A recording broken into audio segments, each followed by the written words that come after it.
नमस्कार. आवाज माझा वृत्तवाहिनीत आपल्या सगळ्यांचं स्वागत. वेळेच्या काही ठळक घडामोडींकडे. उपमुख्यमंत्री एकनाथ शिंदे यांनी दिल्या रमजान ईदच्या शुभेच्छा. आनंद चॅरिटेबल ट्रस्टच्या वतीनं चैत्र नवरात्र सोहळ्याचं आयोजन आणि अक्कलकोट श्री स्वामी समर्थ महाराज यांचा ठाण्यात प्रकट दिन साजरा.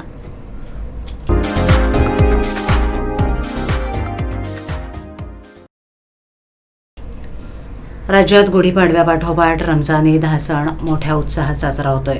पवित्र अशा रमजान ईद सणाच्या निमित्तानं उपमुख्यमंत्री एकनाथ शिंदे यांनी जनतेला शुभेच्छा दिल्यात. उपमुख्यमंत्री शिंदे यांनी आपल्या संदेशात म्हटलंय की मुस्लिम बांधवांसाठी रमजान महिना पवित्र मानला जातो. उपवासाच्या व्रतानंतर येणारा ईद उल फित्र संयम, त्याग आणि समर्पण यांच्या कृतार्थतेची भावना निर्माण करतो.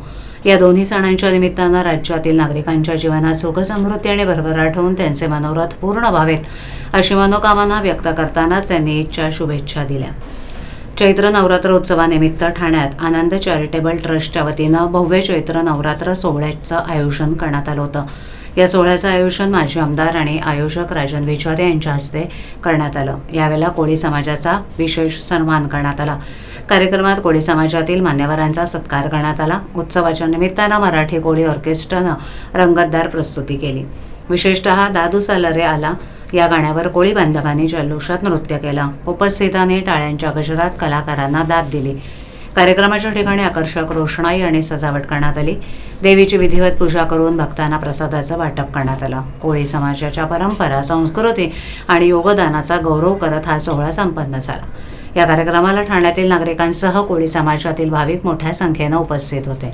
सांस्कृतिक कार्यक्रमासोबतच भंडाऱ्याचंही आयोजन करण्यात आलं होतं. उत्सवामुळे परिसर भक्तिरसात आणि उत्साहात न्हाऊन निघाला. अक्कलकोट श्री स्वामी समर्थ महाराज सेवा संस्थेच्या वतीनं ठाण्यात श्री स्वामी समर्थ महाराज प्रकट दिन सोहळा मोठ्या उत्साहात साजरा करण्यात येतोय. यानिमित्त 3 दिवस विविध कार्यक्रमांचं आयोजन करण्यात आले. 31 मार्च श्री अक्कलकोट स्वामी समर्थ महाराज यांचा प्रकट दिन.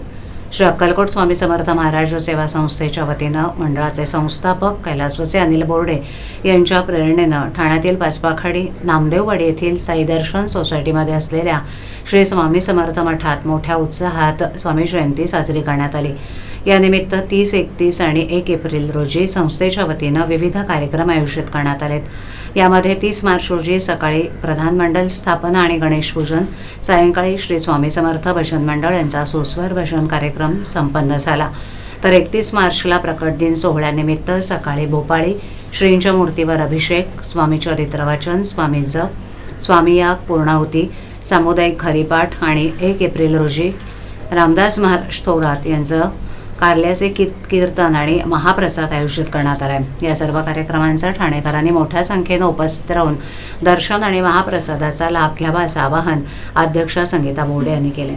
कार्यक्रम यशस्वी करण्यासाठी यावेळेला मठाच्या अध्यक्षा संगीता बोर्डे, कार्याध्यक्ष सुभाष चव्हाण, सचिव प्रदीप बैकर, खजिनदार ॲडव्होकेट अनेका बोर्डे पवार, उपाध्यक्ष अपूर्वा वाघ, उपसचिव गणेश बनवटे, उपशाखा खजिनदार संतोष किंजळे, गुरुदत्त तावडे गुरुजी, वैभव पवार, शिव ओंकार सेवा संघ अध्यक्ष संजय देसाई, सचिव प्रदीप बैकर, उदय देसाई, कुणाल पिंगळे, संतोष पवार इत्यादींनी मेहनत घेतली. कोपरी येथे चैत्र नवरात्र उत्सव मोठ्या भक्तिभावानं साजरा करण्यात आला. या निमित्तानं देवीची मिरवणूक काढून उत्साहात आगमन करण्यात आलं. यावेळेला राज्याचे उपमुख्यमंत्री, आयोजक आणि स्थानिक आमदार एकनाथ शिंदे, खासदार नरेश म्हस्के, खासदार श्रीकांत शिंदे आणि स्थानिक शिवसैनिक आणि परिसरातील नागरिक मोठ्या संख्येनं सहभागी झाले होते. सायंकाळी देवीची विधिवत पूजा करण्यात आली. या पूजेनंतर भंडाऱ्याचं आयोजन करण्यात आलं होतं. भंडाऱ्याला मोठ्या संख्येनं भाविकांनी हजेरी लावली. भक्तांनी देवीच्या चरणी नतमस्तक होत दर्शनाचा लाभ घेतला. यावेळेला भक्तिमय वातावरणात मराठी ऑर्केस्ट्राचा शानदार कार्यक्रम सादर करण्यात आला. या कार्यक्रमात मराठी भक्तिगीतं आणि गवळण सादर करून भक्तांची मनं जिंकण्यात आली. उत्सवाच्या निमित्तानं परिसरात आकर्षक रोषणाई आणि सजावट करण्यात आली होती. भक्तांनी देवीला फुलांनी सजवून पूजा अर्पण केली. संपूर्ण कोपरी परिसर भक्तिरसात यावेळेला न्हाऊन निघाला होता. ठाण्यातील सरई परिसरातील ईदगाह मैदानावर आज मुस्लिम बांधवांनी रमजानच्या सप्ताहानिमित्त ईदची सामूहिक नमाज अदा केली. रमजानच्या महिनाभराच्या उपवासानंतर ईदची नमाज ही एक विशेष धार्मिक प्रार्थना असून या निमित्तानं समाज बांधव मोठ्या संख्येनं एकत्र आले होते. नमाज पठणानंतर बांधवांनी एकमेकांना ईद मुबारक म्हणत गळाभेट घेत शुभेच्छा दिल्या. या आनंदाच्या क्षणी प्रेम, सौहार्द आणि एकोप्याचा संदेश देण्यात आला. ईदच्या पूर्वसंध्येला शहरातील बाजारपेठेत खरेदीसाठी मोठी गर्दी झाल्याचं पाहायला मिळालं. ईदची नमाज अदा झाल्यानंतर समाज बांधवांसाठी प्रवचन देण्यात आलं. या प्रवचनात शांतता, सहिष्णुता आणि समाजात बंधुभाव वाढावा यावर भर देण्यात आला. भारतासह जगभरात शांतता नांदावी यासाठी सामूहिक प्रार्थना करण्यात आली. ईदच्या निमित्तानं ठाण्यात विविध भागात उत्साहाचं वातावरण पाहायला मिळालं. ईदगाह मैदानावरील नमाजासाठी मोठ्या संख्येनं भाविक उपस्थित होते. नमाजानंतर मुस्लिम बांधवांनी एकमेकांना मिठाई वाटून आनंद साजरा केला. ढोल ताशांच्या गजर, त्याला लेझिमची साथ, कोणी बाईकवर, कोणी गाडीत, कोणी बग्गीत तर कोणी सायकलवर स्वार, तर कोणी पायी पायी. पोशाख मात्र पारंपरिक मराठमोळ्या बाण्याचा आणि मनात उत्साह तोच चैत्रपालवीसारखा. ठाणेकरांनी अशा मराठमोळ्या पद्धतीनं नववर्षाचा उत्साहात जल्लोषात स्वागत केलं. ठाण्यात नववर्ष असा जल्लोषात उत्साहात साजरा करण्याची परंपरा श्री कोपिनेश्वर सांस्कृतिक न्यासानं सुरू केली. या गुढीपाडव्याला परंपरेला 25 वर्ष पूर्ण झाली. या यात्रेचा तोच बाज आणि उत्साह ठाणेकरांनी टिकवून ठेवला. त्याची प्रचिती रविवारी ठाणे शहरातून काढण्यात आलेल्या स्वागत यात्रांनी दिली. बच्चे कंपनीही या यात्रेत सहभागी झाली होती. यावेळेला कोणी छत्रपती शिवाजी महाराज, कोणी अहिल्याबाई तर कोणी सावित्रीबाई फुले अशा थोर व्यक्तिमत्वांची वेशभूषा परिधान करून सहभागी झाले होते. शहरातील 60हून अधिक संस्थांनी सहभागी होत दरवर्षीप्रमाणे विविध सामाजिक सांस्कृतिक संदेश दिले. जांभळी नाका येथील श्री कोपिनेश्वराचं दर्शन घेऊन या यात्रेला ठाणेकरांनी प्रारंभ केला.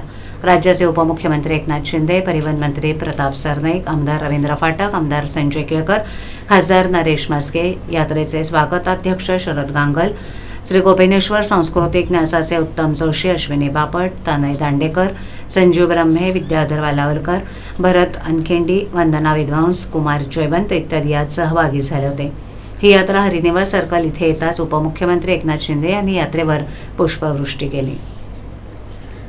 आवाज माझावरील एखादी बातमी पाहिजे राहून गेली असल्यास यूट्यूबवर येथे तुम्ही पाहू शकता. तर मग नक्की सबस्क्राईब करा आवाज माझा. अशा ठळक घडामोडी शेवटी पुन्हा एकदा उपमुख्यमंत्री एकनाथ शिंदे यांनी दिल्या रमजान ईदच्या शुभेच्छा. आनंद चॅरिटेबल ट्रस्टच्या वतीनं चैत्र नवरात्र सोहळ्याचं आयोजन आणि अक्कलकोट श्री स्वामी समर्थ महाराज यांचा ठाण्यात प्रकट दिन साजरा. आपल्या विभागातील काही सूचना अथवा समस्या असल्यास ते आमच्यापर्यंत जरूर पोहोचवा. आम्ही तुमचा आवाज नागरिकांपर्यंत नक्की पोहोचवू. आम्हाला संपर्क करण्यासाठी आमचा पत्ता आवाज माझा 103 सायलेक आदर्शनगर कोलपाड रोड ठाणे पश्चिम. आमचा दूरध्वनी क्रमांक 7666213114 आहे. आमचा ईमेल ID avazmaza.tvnews@gmail.com. तर पुन्हा भेटू याच वेळी याच ठिकाणी काही नवीन घडामोडींसह आवाज माझा वृत्तवाहिनी. तोपर्यंत नमस्कार.